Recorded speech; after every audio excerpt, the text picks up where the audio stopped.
हजारा express को पेश आने वाले हादसे के बाद इमदादी कार्रवाइयां तेजी से जारी हैं। रेलवे का टेक्निकल अमला मुसलसल काम में मसरूफ है। ब्यूरो हेड सखर शाहिद अली उस मौका पर मौजूद हैं, वहां पर उनसे मजीद जान लेते हैं। जी शाहिद, बताइएगा रात के इस पहर क्या सूरत हाल है? जी, इस वक्त हारी के उस इलाके में मौजूद हैं जहां पर आज हज़ारा एक्सप्रेस को हादसा पेश आया था। हादसे के सबब उसकी 10 बोगियां उतर गई थी।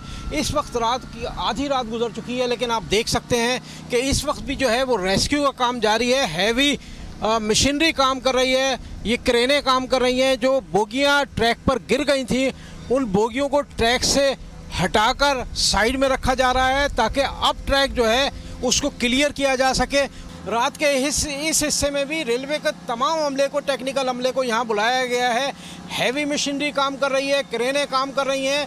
रेलवे हुकाम की पहली कोशिश ये है कि जो मलबा रेलवे ट्रैक पर मौजूद है इसको हटाकर रेलवे ट्रैक को बहाल किया जाए। काम ये जो है खासा तवील लगता है, 10 से 12 घंटे लग सकते हैं, लेकिन इंतहाई कोशिश की जा रही है कि ये काम बर वक्त मुकम्मल हो जाए और लोगों को रिलीफ मिले। ये अप ट्रैक बहाल हो जाए, डाउन ट्रैक बहाल हो जाए ताकि रेलवे ट्रैफिक शायद। बहुत शुक्रिया आपका तफसीलात से आगाह करने के लिए। तारीख का अमीर,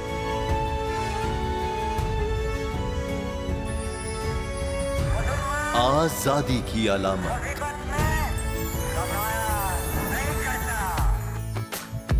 हुस्न का आईनादार, फिक्रो नजरिए की अक्कास,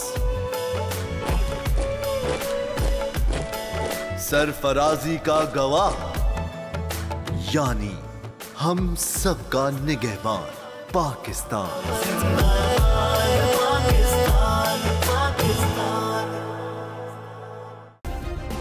सब्सक्राइब करें और बेल दबाएं ताकि कोई खबर रह न जाए।